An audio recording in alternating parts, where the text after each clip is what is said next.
Weekend ಹಿನ್ನೆಲೆಯಲ್ಲಿ ನಂದಿಗಿರಿಧಾಮಕ್ಕೆ ಜನರ ದಂಡೆ ಆಗಮಿಸ್ತಾ ಇದೆ. ಪ್ರವಾಸಿಗರು ಎಂಜಾಯ್ ಮಾಡ್ತಾ ಇದ್ದಾರೆ. ಬೆಳ್ಳಂಬೆಳಗ್ಗೆ ಫುಲ್ ಟ್ರಾಫಿಕ್ ಜಾಮ್ ಕೂಡ ಉಂಟಾಗಿತ್ತು. ಚಿಕ್ಕಬಳ್ಳಾಪುರದಲ್ಲಿರುವ ಪ್ರಸಿದ್ಧ ನಂದಿಗಿರಿಧಾಮಕ್ಕೆ ಪ್ರವಾಸಿಗರು ಬಂದಿದ್ದಾರೆ. ಮುಂಜಾನೆ 5 ಗಂಟೆಗೆ ಪ್ರವಾಸಿಗರು ಆಗಮಿಸಿದ್ರು. ಜಡಿ ಮಳೆಗೆ ಕುಣಿದು ಕುಪ್ಪಳಿಸಿದ್ರು ಪ್ರವಾಸಿಗರು. ಸೆಲ್ಫಿ ಗ್ಯಾಲರಿಯಲ್ಲಿ ಸೆಲ್ಫಿಗಾಗಿ ಜೋಡಿಗಳು ಮುಗಿಬಿದ್ದಿದ್ರು. ಜನರನ್ನ ನಿಯಂತ್ರಿಸೋದಕ್ಕೆ ಪೊಲೀಸರು ಹರಸಾಹಸ ಪಡುವಂತಾಯಿತು.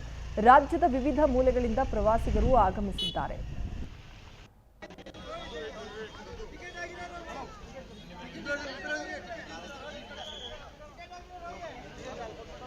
wait please